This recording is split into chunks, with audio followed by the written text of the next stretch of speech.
From a political perspective here, does it strengthen the argument to make history with this case?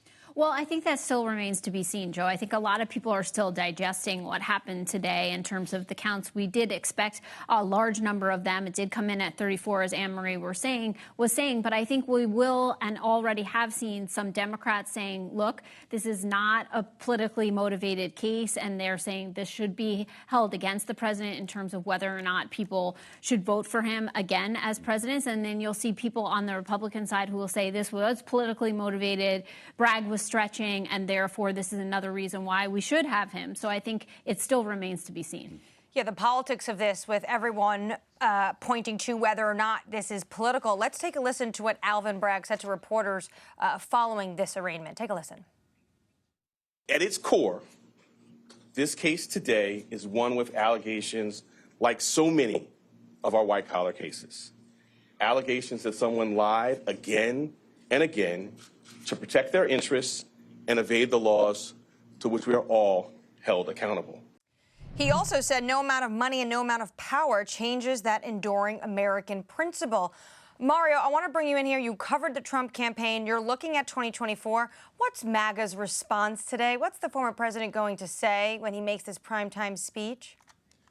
Look, MAGA's response is still defiant, though those photos that we saw of the courtroom belied some of that swagger that we normally see from the former president, right? We saw the campaign, as he was being arraigned, release fundraising appeals to try to sell some T-shirts off of the arraignment and the indictment. But I mean, by all accounts, the Republican Party continues to stand behind him. Right before we went on, I saw a tweet that mentioned Mitt Romney, of all people, who voted to impeach the president when he was in office, saying that he was even coming out to defend Trump. And we know that those two aren't friends. So was he robbed of the showbiz he was hoping for today? It's difficult to tell, Mario, who's telling the truth. But Donald Trump reportedly did want the perp walk. He wanted the mug shot to play it up here. His legal team thought better of it. And that came down to an argument as well about cameras in the courtroom. Yeah, to Anne-Marie's point, that's indeed accurate. What we heard was that he was going to at least make a statement, like maybe a sentence as he was going in, right? You saw the conditions there. He sent out a truth on his social media platform saying this was unbelievable as he was going in. But then once he got to the courtroom, we saw a case play out the way it would if Joe Q. Citizen were in there as well. Mario, what does it say to you that Trump has decided to add another individual to his legal team? He's now adding Todd Blanche to his legal team. These are the only people we heard from today. There was a bit of a gaggle between Joe Tacopina and these individuals after Trump left. So we did hear his lawyer speak to reporters, but we didn't get much insight. Yeah, I think what we're seeing is this contrast playing out here, right, Anne-Marie, where we've got the president, at least online and before this all came to fruition, just saying that this is nothing to worry about. It was a vacillation as to whether or not the case would even move forward, that it was a witch hunt. But the fact that they're adding more firepower to the bench does say that they're taking this very seriously and not taking it for granted. Peggy, bring us to the other side here. They're watching this unfold in the West Wing as well. We've heard reporting that it could delay Joe Biden's announcement to run for re-election, but they've made a concerted effort to say just nothing about this. Karine Jean-Pierre went through the exercise again today. Now that there are charges, does that remain the case?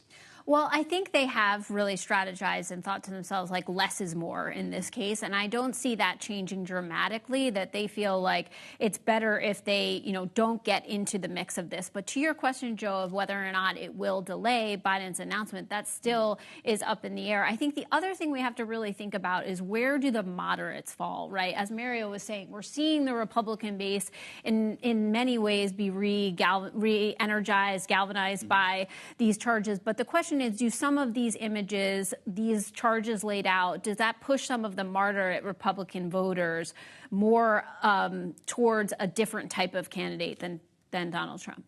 Yeah, Peggy, you bring up the moderate voters, and I'm seeing this statement, as Mario brought up, from Mitt Romney. At what point do some Republicans actually, like Governor Hutchinson, come out and say this actually is a huge distraction ahead of some core messages we want to actually campaign on going into 2024. Most notably, some of those messages they won on, like education, on crime. Well, I think it certainly is one of those questions, Anne-Marie. You know, we are talking a lot about the past, and whereas the American people may want to hear about the future and what the policies are going to be and where the person that next runs this country for the next 4 years is going to take us. But this is taking a lot of the oxygen out of the room. And again, it's going to be a question of how voters start to think about how much do they care about what these charges are and how Trump responds to them, or what eventually happens in the justice system, as to whether or not they think that makes a case for or against him in terms of another run for president. How about the rest of the Republican field, even the presumptive field, Mario? Nikki Haley was at the border today trying to get some media attention. Normally that would have been a lead story. What happens to the Mike Pompeos, the Mike Pences when this is all underway? This is what's striking, Joe. I mean, this is a remarkable moment. At this point in the presidential primary cycle, we're usually talking about who's raising the most money, who's jumping into the fray. Yep, right. And right now we're talking about an unprecedented former president, this historical moment where a former president was indicted, right? And he's soaking up all of the oxygen. And this is really what we're saying, the Trumpification of the Republican Party, right? As Peggy said, while this may be a benefit, at least based off of polls today, for his primary candidacy, this has to do nothing to have those independent voters who were repulsed by the former president before to stomach him in 2024.